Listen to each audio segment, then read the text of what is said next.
Χαίρετε κυρίες και κύριοι, Τρίτη 7 Αυγούστου του 2012 και μαζί θα δούμε τις εξέλιξεις της ημέρας. Οι αποκρατικοποιήσεις βρίσκονται στην ατζέντα των πολιτικών αρχηγών εκ νέου. Χθες οι πολιτικοί αρχηγοί συμφώνησαν προκειμένου να προχωρήσουν οι αποκρατικοποιήσεις και αμέσως τώρα θα παρακολουθήσουμε το ρεπορτάζ το οποίο σας έχουμε ετοιμάσει. Οι κυβερνητικοί εταίροι συμφώνησαν στην κατάρτιση νομοσχεδίου με 77 διοικητικές πράξεις για τη διευκόλυνση της υλοποίησης του σχεδίου, ενώ φαίνεται να υπήρξε συμφωνία και για τα περιουσιακά στοιχεία του δημοσίου που θα ιδιωτικοποιηθούν κατά προτεραιότητα. Στόχος της κυβέρνησης είναι να προχωρήσουν οι αποκρατικοποιήσεις με τον ταχύτερο δυνατό ρυθμό, καθώς εντός του οικονομικού ωφέλους συνυπολογίζεται και το επικοινωνιακό όφελος εν ώψη του ταξιδιού του Πρωθυπουργού Αντώνη Σαμαρά στα τέλη Αυγούστου σε Βερολίνο και Παρίσι. Ο κ. Σαμαράς επιθυμεί να στηρίξει τα όποια ζητήματα διατυπώσει στη βάση υλοποίησης των δεσμεύσεων από πλευράς Ελλάδας, τόσο στο πεδίο των δημοσιονομικών περικοπών, όσο και στο πεδίο των αποκρατικοποιήσεων. Σύμφωνα με τον ίδιο, και για τις δύο εταιρείες υπάρχει ρωσικό, ιταλικό, αμερικανικό και γαλλικό ενδιαφέρον. Αν και επισήμως, ωστόσο, δεν δίνεται λίστα με τα προς αποκρατικοποίηση περιουσιακά στοιχεία του δημοσίου, οι πληροφορίες αναφέρουν ότι τα 10 οριμότερα είναι το ελληνικό, το Αφάντου στη Ρόδο, η Κασιόπη στην Κέρκυρα, IBC, Golden Hall, κρατικά λαχεία, ΔΕΠΑ, ΔΕΣΦΑ, ΟΠΑΠ και 48 ακίνητα του δημοσίου. Η συζήτηση που είχαμε σήμερα με τους άλλους δύο πολιτικούς αρχηγούς είχε ως αντικείμενο την πορεία του προγράμματος αποκρατικοποιήσεων, που το βλέπουμε απολύτως συνδεδεμένο με την προσπάθεια της χώρας να ανασχέσει την ύφεση και να βαδίσει ξανά προς θετικούς ρυθμούς ανάπτυξης. Οι αποκρατικοποιήσεις δεν είναι ένα πρόγραμμα εκποίησης, αλλά ένα πρόγραμμα αξιοποίησης της περιουσίας του δημοσίου, που συνδέεται με άλλα επενδυτικά προγράμματα και με τη δημιουργία θέσεων εργασίας. Πρόκειται για μια πρώτη ενημερωτική συνάντηση. Θα πρέπει να προωθηθεί η σχετική αντιμετώπιση των όλων ζητημάτων και τότε θα υπάρξει οπωσδήποτε γνωστοποίηση προς τον ελληνικό λαό, βεβαίως πάντοτε στο πλαίσιο της διαφάνειας και της οφειλόμενης νομιμότητας, έτσι ώστε και ο ελληνικός λαός να γνωρίζει τι ακριβώς επιδιώκουμε με αυτές τις μεταρρυθμίσεις, με αυτές τις αποκρατικοποιήσεις. Ενημερωθήκαμε από τον Πρωθυπουργό ότι ανέθεσε στο Γενικό Γραμματέα της Κυβέρνησης, τον κύριο Μπαλτάκο, να φτιάξει ένα νομοσχέδιο που μέσα θα υπάρχουν 77 διοικητικές πράξεις που θα διευκολύνουν τις αποκρατικοποιήσεις. Και αφορούν κυρίως τρία υπουργεία: το Υπουργείο Οικονομικών, το Υπουργείο Υποδομών, Ανάπτυξης, Ανταγωνιστικότητας και το Υπουργείο Ενέργειας. Ακούστε τι γίνεται. Τώρα, στο κομμάτι των αποκρατικοποιήσεων, πάλι ένα κεντρικό ιδεολογικό ζήτημα. Δηλαδή και τις καλές εποχές, ποιος ήταν από την αριστερά υπέρ των αποκρατικοποιήσεων? Τότε πάλι ξεπούλημα. Δεν μιλούσαν για τον ΟΤΕ όταν τον πουλούσε ο Αλογοσκούφης και αυτή τη στιγμή είναι 10 φορές κάτω η μετοχή του ΟΤΕ από την τιμή στην οποία πουλήθηκε. Τι γίνεται στην πραγματικότητα? Στην πραγματικότητα οι αποκρατικοποιήσεις έχουν δύο θέματα για μένα κεντρικά και μπορώ να ακούσω αντεπιχείρημα. Το πρώτο θέμα είναι ότι υπάρχουν τομείς που πρέπει να αποκρατικοποιηθούν και μπορούν να αποδώσουν άσχετα με την τιμή που αποκρατικοποιούνται. Δεν μιλάω να ξεπουληθούν, αλλά μιλάω λόγου χάρη για εμένα. Το μόλ που ακούω μπορεί να τεθεί στην κουβέντα να αποκρατικοποιηθεί. Το ελληνικό μπορεί να μπει στην κουβέντα να αποκρατικοποιηθεί. Υπάρχουν κάποιοι τομείς οι οποίοι είναι ευαίσθητοι. Έχουν να κάνουν, αν θέλετε, με την ενέργεια, έχουν να κάνουν με κάποιους άλλους τομείς. Εκεί πέρα πρέπει να υπάρχουν οι συζητήσεις ώστε να δούμε πώς μπορούν να γίνουν αυτές οι αποκρατικοποιήσεις κατά τρόπο που να μην θίγονται και κυριαρχικά δικαιώματα της χώρας από τη μία πλευρά, αλλά από την άλλη πλευρά να ανοίγει και η αγορά. Αυτό το κλείσιμο της αγοράς, δηλαδή στην κινητή τηλεφωνία που άνοιξε τελείως η αγορά, θεωρείται ότι έχασε τελικά ο πολίτης? Γιατί η ανοιχτή αγορά έχει τον σκοπό ότι το κράτος παίρνει φόρους, κερδίζει, μεγαλώνει η πίτα, μεγαλώνει ο τζίρος. Υπάρχουν τομείς που είναι ευαίσθητοι. Να το ακούσω, αλλά τον ακούω εξ αρχής ότι οτιδήποτε πουληθεί, ακόμα και αν πουληθούν τα 4 διαμερίσματα που έχει το δημόσιο στην Κυψέλη. Για αυτή τη στιγμή επιχειρείται ένα έγκλημα. Πραγματικό έγκλημα. Και βεβαίως θα πρέπει να ξέρει ο κύριος Πλεύρης ότι και η ενέργεια είναι απελευθερωμένη. Και όλα είναι απελευθερωμένα ήδη αυτά τα πράγματα. Εχθές ανακοινώθηκαν οι πρώτες αποκρατικοποιήσεις ή, αν θέλετε, αξιοποιήσεις δημόσιας γης. Και μάλιστα το μνημόνιο αναφέρει ότι πρέπει να πάρθουν, και άλλωστε το αναφέρανε, και μέτρα ώστε να υπερβούν συνταγματικές διατάξεις οι οποίες αφορούν αναπαλωτρίωτη δημόσια γη. Είμαστε στη διαδικασία που όχι απλώς πουλιώνται τα πάντα, πουλιώνται τα ασημικά, αλλά χάνονται και οι δυνατότητες ή μεταφέρονται στον ιδιωτικό τομέα. Αν έρθει, όποτε έρθει και αν είναι ξένος, οι δυνατότητες οποιασδήποτε ανάπτυξης της χώρας. Δηλαδή αυτή τη στιγμή αυτή η κυβέρνηση, η τροικανή κυβέρνηση με δύο έννοιες, με την έννοια ότι είναι τρεις που τη συναποτελούν και συγχρόνως τρεις υποτελείς σε ό,τι τους λέει η Τρόικα, πουλάει οποιαδήποτε δυνατότητα έχει αυτή τη στιγμή η χώρα με μια άλλη κυβέρνηση να χρησιμοποιηθεί για ανάπτυξη. Τα εργαλεία της, δηλαδή η Αγροτική Τράπεζα. Εγώ σας λέω το εξής, επειδή ήμουν τώρα πρόσφατα και το ελληνικό έχει συζητηθεί τόσο πολύ, που πλέον νομίζω ότι δεν χωρά άλλη συζήτηση παρά μόνο δράση. Αλλά ήμουνα στο αφάντου πριν από λίγο καιρό. Μιλάμε για 30 εκατομμύρια ευρώ για περίπου 100 χρόνια, δηλαδή 15 ευρώ το τετραγωνικό μέτρο, μια τεράστια περιοχή, όπου αυτό το κράτος ήταν που υποτίθεται ότι προσπαθούσε να την αξιοποιήσει, είναι ανίκανο να το κάνει και τώρα την ξεπουλάει. Οι δυνατότητες που έχουν οι θεσμοί, οι δημόσιοι φορείς, οι επιχειρηματίες της Ρόδου, τα συνδικάτα και οι άλλοι να αξιοποιήσουν τη δική τους την περιοχή, δεν έχει χρησιμοποιηθεί. Ο Υπουργός Οικονομικών Γιάννης Τουρνάρας ενημέρωσε σήμερα και τον πρόεδρο της Δημοκρατίας Κάρολο Παπούλια σχετικά με το θέμα των αποκρατικοποιήσεων. Σε ό,τι αφορά τώρα τα μέτρα τα οποία ζητάει η Τρόικα, από ό,τι φαίνεται εμένει στις απολύσεις του δημοσίου. Επανέρχεται ο μνημονιακός στόχος για 150.000 απολύσεις στο δημόσιο μέχρι το 2015, καθώς η πίεση για δραστικές περιοχές δαπανών δεν φαίνεται να μπορεί να επιτευχθεί με άλλον τρόπο. Έτσι, σύμφωνα με πληροφορίες εφημερίδας Τα Νέα, επανεξετάζεται το μέτρο της απόλυσης μετά από ένα χρόνο εφεδρείας, κατά τον οποίο οι υπάλληλοι θα αμείβονται με το 60% του μισθού τους. Σύμφωνα με το μνημόνιο, εντός του έτους η ρύθμιση αυτή θα πρέπει να γίνει για 15.000 υπαλλήλους.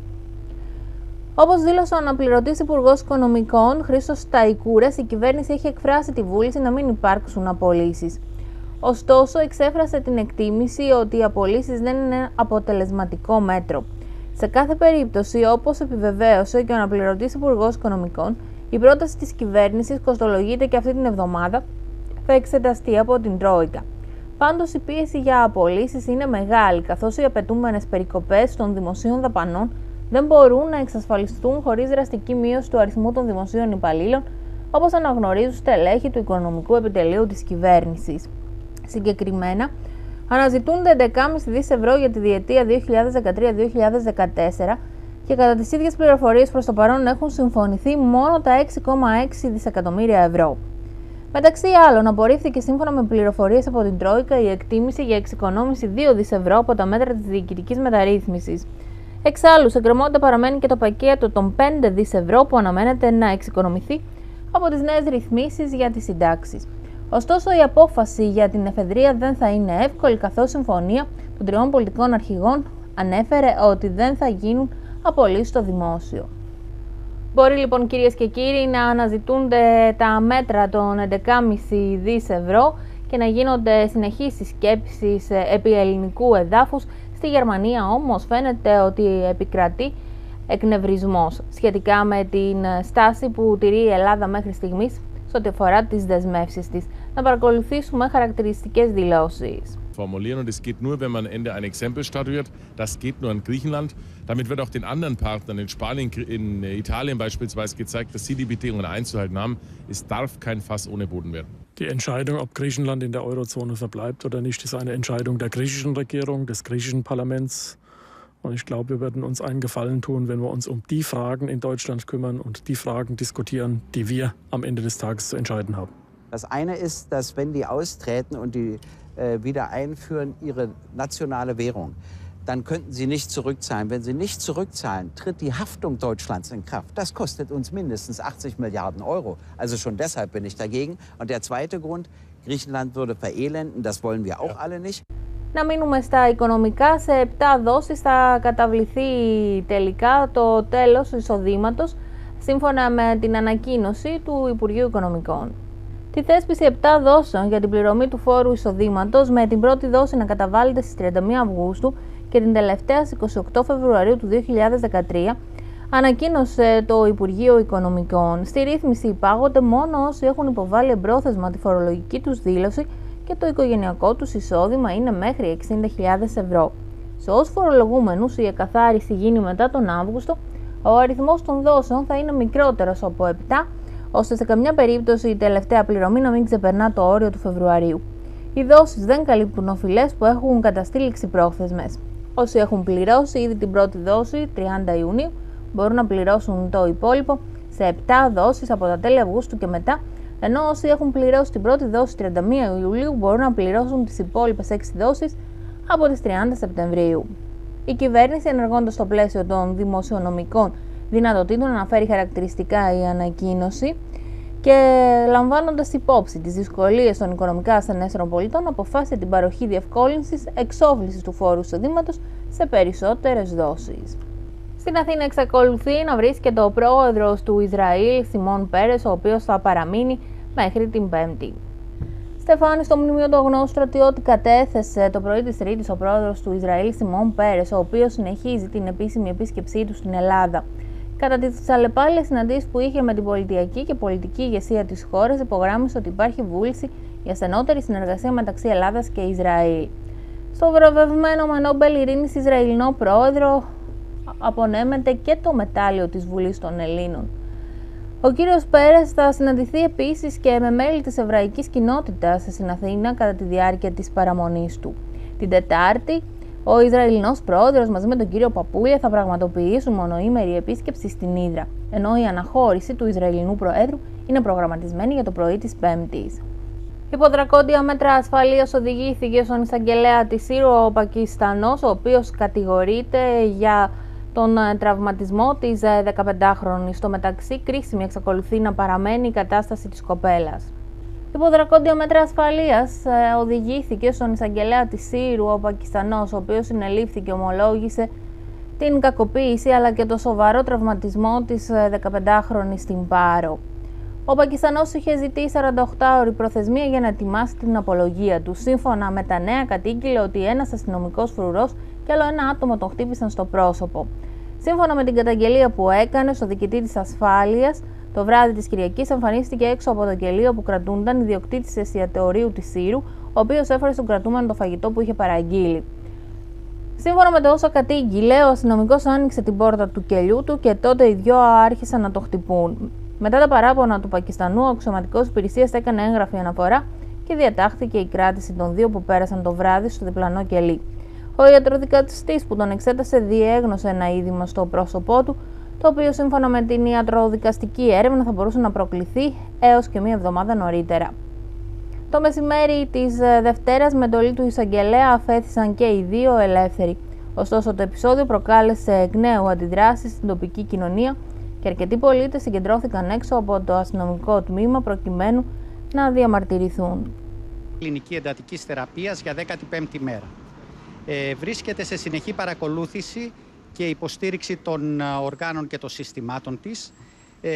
Παραμένει στον αναπνευστήρα και η κατάστασή της χαρακτηρίζεται στάσιμη. Δεν μπορεί να εκτιμηθεί ο χρόνος που θα απαιτηθεί για μια αξιόπιστη εκτίμηση της τελικής έκβασης.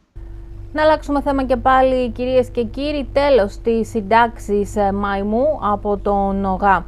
Αυτό τουλάχιστον δήλωσε και ο Υπουργός Εργασίας, ο κύριος Δρούτσης. Παρακολουθούμε δηλώσεις του, αλλά και δηλώσεις από τον διοικητή του ΟΓΑ.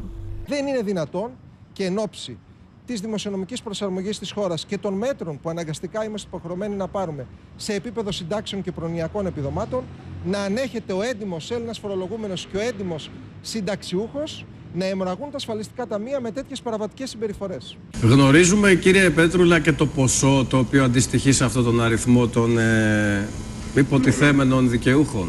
Βέβαια, είναι περίπου 14 εκατομμύρια ετησίως. 14 εκατομμύρια ετησίως. Ναι. Αυτοί δεν θα πληρωθούν από εδώ και πέρα, δηλαδή από τον Αύγουστο, και τι γίνεται, και τι γίνεται με τα χρήματα που έχουν πάρει πριν από τον Αύγουστο? Κοιτάξτε, εμείς από την επόμενη πληρωμή διακόπτουμε την πληρωμή σε αυτά τα άτομα. επόμενο βήμα είναι ότι θα ψάξουμε να δούμε ποιοι είναι αυτοί, πώς έλαβαν τη σύνταξη μέχρι σήμερα και θα αναζητήσουμε τα χρήματα και έντοκα, εφόσον βέβαια βρούμε ποιοι ήταν αυτοί οι οποίοι στο όνομα κάποιον ελάμβαναν τη σύνταξη. Τα χρήματα πώς θα τα αναζητήσετε, με ποιο τρόπο? Πρώτα ας βρούμε ποιοι είναι αυτοί οι οποίοι στο όνομα κάποιον ελάμβαναν τη σύνταξη και μετά έχουμε τρόπους να αναζητήσουμε τα χρήματα. Γυρίζουμε σελίδα και πάλι στο δελτίο μας. Πολλά τα προβλήματα που αντιμετωπίζουν οι παιδικοί σταθμοί αυτό το διάστημα, καθώς πολλοί κινδυνεύουν να βάλουν λουκέτο εφόσον δεν υπάρχουν χρήματα. Ο Στέργιος Καλόγυρος, πρόεδρος του ΝεοσΥΠΣΝΕ, μας δίνει περισσότερες λεπτομέρειες για το θέμα. Να μιλήσουμε λίγο πώς είναι η κατάσταση αυτή τη στιγμή στους παιδικούς σταθμούς. Είμαστε πια στην τελική ευθεία προκειμένου να ανοίξουν. Όπως είπατε, σε 3 εβδομάδες περίπου ανοίγουν σχεδόν όλοι οι παιδικοί σταθμοί, με τη μόνη διαφορά ότι φέτος υπάρχει ένα πολύ μεγάλο πρόβλημα για όλους, και για τους δημοτικούς και για τους ιδιωτικούς. Ποιο είναι το πρόβλημα? Είναι οι τελικές αποφάσεις, τα τελικά αποτελέσματα του ΕΣΠΑ, ενός προγράμματος που λέγεται Εναρμόνιση Οικογενειακής και Επαγγελματικής Ζωής. Τα τελικά αποτελέσματα τα οποία δημοσιεύτηκαν την Κυριακή το πρωί, και σύμφωνα με αυτά 60.000 γονείς που είχαν υποβάλει αίτηση για να ενταχθούν στο πρόγραμμα, έστω και απειλούσαν τις προϋποθέσεις, δεν μπόρεσαν να μπουν στο πρόγραμμα και να στείλουν με αυτόν τον τρόπο δωρεάν το παιδί τους είτε στον ιδιωτικό είτε στο δημόσιο παιδικό σταθμό. Αυτό έχει ως αποτέλεσμα αυτοί οι γονείς που στην πλειοψηφία τους έχουν πολλά προβλήματα, είναι άνεργοι, έχουν πάρα πολλά πόρια, να μην ξέρουν πλέον τι θα κάνουν. Και από την άλλη μεριά, τόσο οι δημοτικοί όσο και οι ιδιωτικοί παιδικοί σταθμοί να αντιμετωπίσουν άλλα οικονομικά προβλήματα, καθώς δεν θα έχουν τη δυνατότητα να έχουν παιδιά στις τάξεις τους, έστω και με τα λίγα αυτά χρήματα που έδινε φέτος στο ΕΣΠΑ, το οποίο ήταν μέχρι 3.000 ευρώ περίπου. Με αποτέλεσμα λοιπόν πολλοί από τους ιδιωτικούς παιδικούς σταθμούς να μην θελήσουν να ανοίξουν πλέον στη νέα σχολική χρονιά, να μην θελήσουν να τα ανοίξουν οι ιδιοκτήτες τους, μιας και τα έσοδά τους είναι πενιχρά, καθώς όπως όλοι γνωρίζουμε η αγορά έχει στριμώσει και οι γονείς δεν έχουν χρήματα να πάνε τα παιδιά τους στον ιδιωτικό παιδικό σταθμό. Από την άλλη μεριά και οι Δήμοι με τα 3.000 αυτά που παίρνουν επιδότηση στο κάθε παιδί ήταν μια ένεση για να συντηρηθούν αρκετοί από τους παιδικούς σταθμούς τους οποίους έχουν. Με τα δεδομένα τα οποία υπάρχουν, δυστυχώς δεν θα μπορέσουν και αρκετοί δημοτικοί παιδικοί σταθμοί να ανοίξουν, φαντάζομαι, ή θα κλείσουν τη χρονιά, καθώς τα έσοδα τα οποία έχουν είναι μηδαμινά. Και τι γίνεται στην προκειμένη περίπτωση, κύριε Καλόγυρε? Κοιτάξτε, ο Σύλλογος, ο νέος Σύλλογος Ιδιωτικών Παιδικών Σταθμών και Νηπιαγωγείων Ελλάδος, έχει εδώ και καιρό, χωρίς τον επικίνδυνο, γνωρίζουν προφανώς πολλοί από τους τηλεθεατές ότι χάρη στις προσπάθειες του Συλλόγου μας και του σημερινού Πρωθυπουργού, αντί για 25 εκατομμύρια που είχε το πρόγραμμα για τη νέα σχολική χρονιά, προσθέθηκαν άλλα 100 εκατομμύρια ευρώ. Όπως όλοι όμως γνωρίζουμε ότι τα χρήματα αυτά δεν υπάρχουν. Χρειάζονται τουλάχιστον άλλα 100 εκατομμύρια για να δαπανηθούν, ώστε να μπορέσουν να στείλουν οι γονείς τα παιδιά στο παιδικό σταθμό, οι εργαζόμενες μητέρες, οι άνεργες μητέρες. Ας μην ξεχνάμε ότι είναι ένα πρόγραμμα ευρωπαϊκό και πιστεύω ότι με διάθεση μπορούν να βρεθούν και άλλα ευρωπαϊκά κονδύλια ή έστω να δανειστεί αυτό που λέμε η πολιτεία φέτος από κονδύλια του ΟΑΕΔ. Και όλοι γνωρίζουμε ότι ο ΟΑΕΔ έχει περισυλλούμενα κονδύλια. Κάτι, εν πάση περιπτώσει, πρέπει να γίνει, γιατί αν δεν γίνει κάτι θα υπάρχει μεγάλο πρόβλημα και όπως σας προανέφερα, πάρα πολλοί ιδιωτικοί αλλά και δημόσιοι παιδικοί σταθμοί δεν θα ανοίξουν τη νέα σχολική χρονιά. Υπάρχει ο χρόνος όμως, αυτό το περιθώριο των 3 εβδομάδων που μας μένει, να γίνει κάτι άμεσα? Βεβαίως και υπάρχει ο χρόνος, γιατί μπορεί να εκταμιευθεί ένα ποσό στο ήδη υπάρχον πρόγραμμα, το ποσό αυτό να μοιραστεί σε νέους γονείς και ταυτόχρονα πρέπει η πολιτεία να δει 2 περιφέρειες της χώρας μας, εκεί της Κεραίας Ελλάδας και του Νοτιού Αιγαίου, οι οποίες δεν έχουν καθόλου χρήματα για αυτό το πρόγραμμα. Σε κλειοκαύσωνα εξακολουθεί να βρίσκεται η χώρα. Το θερμόμετρο από σήμερα σκαρφαλώνει στους 42 βαθμούς Κελσίου. Ωστόσο, τέτοιου είδους φαινόμενα πια θα είναι πιο συχνά. όπως αποκαλύπτουν καθηγητές οι οποίοι μίλησαν στην πρωινή εκπομπή της Νέας Ελληνικής Τηλεόρασης. Οφείλεται στον ανθρώπινο παράγοντα αυτό ή είναι κλιματικές αλλαγές που συντελούνται? Μέχρι σήμερα οι μεταβολές οφείλονται σε ένα μείγμα του ανθρώπου και της φύσης. Η φύση ασφαλώς θα έκανε τις αλλαγές που εκείνη αποφασίζει, οι νόμοι της φυσικής, αλλά αυτή τη στιγμή δυστυχώς ο άνθρωπος έχει πετύχει, αλλάζοντας τη σύσταση της ατμόσφαιρας και την ικανότητά της να αποψύχεται, έχει χαλάσει δηλαδή το θερμοστάτη, έχει παρέμβει στο θερμοστάτη της φύσης, με αποτέλεσμα να αποσταθεροποιείται το κλίμα και από τον ίδιο τον άνθρωπο. Ουσιαστικά η συνεισφορά του ανθρώπου, αν το δείτε ποσοστιαία, είναι μικρή.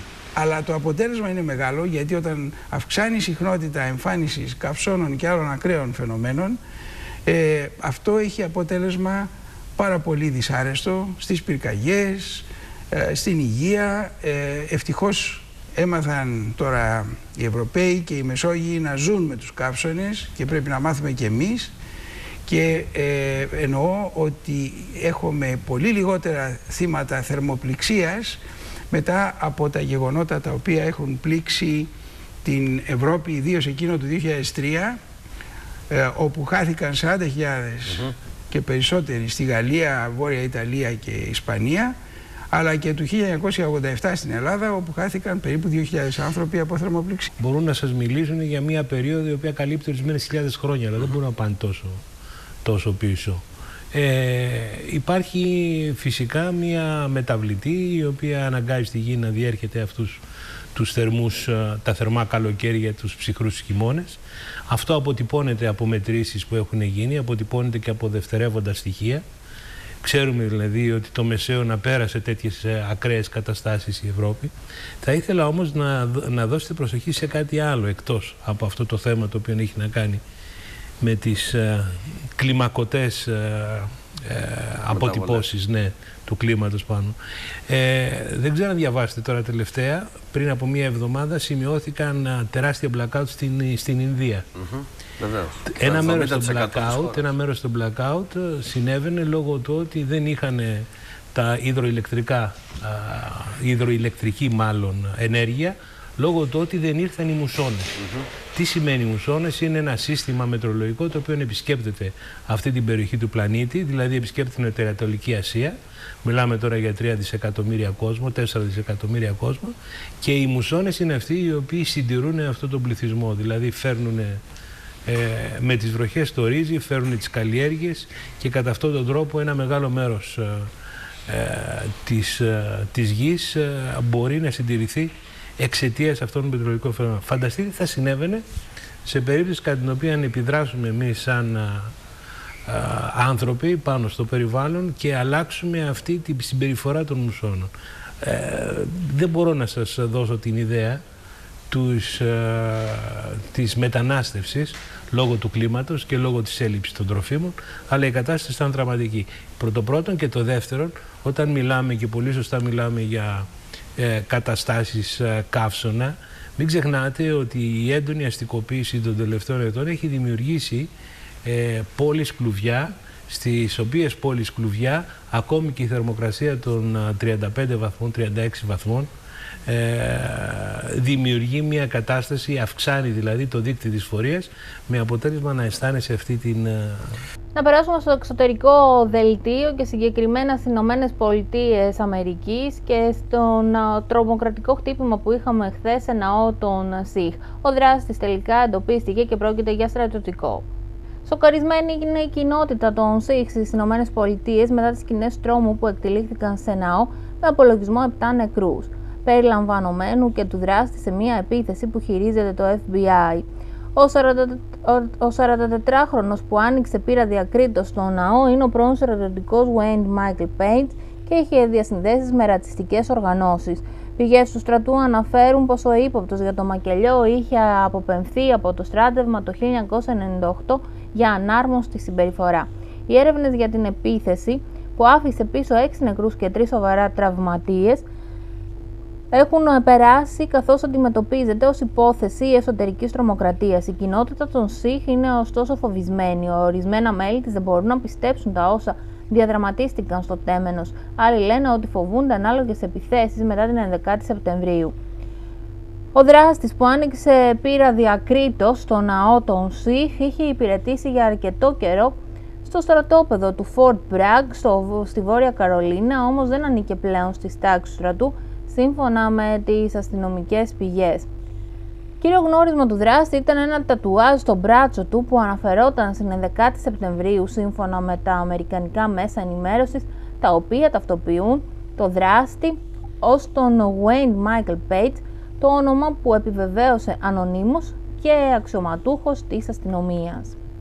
Να περάσουμε τώρα στα νέα του διαστήματος και στα όσα φέρνει στο φως το Curiosity για τον κόκκινο πλανήτη, τον Άρη, καθώς ήδη έχουμε τις πρώτες φωτογραφίες. Η NASA έδωσε στη δημοσιότητα τις πρώτες φωτογραφίες που μετέδωσε το ερευνητικό όχημα Curiosity λίγο μετά την προσεδάφισή του. Μέσα στη βδομάδα θα έρθουν και οι φωτογραφίες από τις υψηλής ανάλυσης κάμερες πάνω στο όχημα. Το Curiosity προσεδαφίστηκε απόλυτα ομαλά στο σημείο που είχε προγραμματιστεί το πρωί της Δευτέρας, προκαλώντας θύελλα ενθουσιασμού στην NASA. Και σε αυτό το σημείο, κυρίες και κύριοι, να ρίξουμε μία ματιά στον αυριανό καιρό.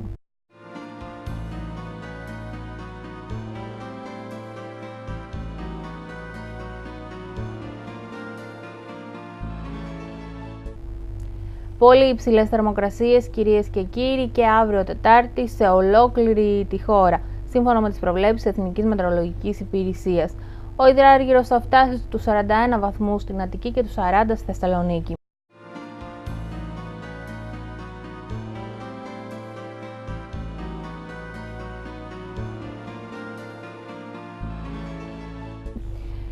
Κυρίες και κύριοι, στο σημείο αυτό ολοκληρώθηκε το δελτίο μας. Να σας ευχαριστήσουμε πολύ που μείνατε κοντά μας. Να είστε καλά, για χαρά.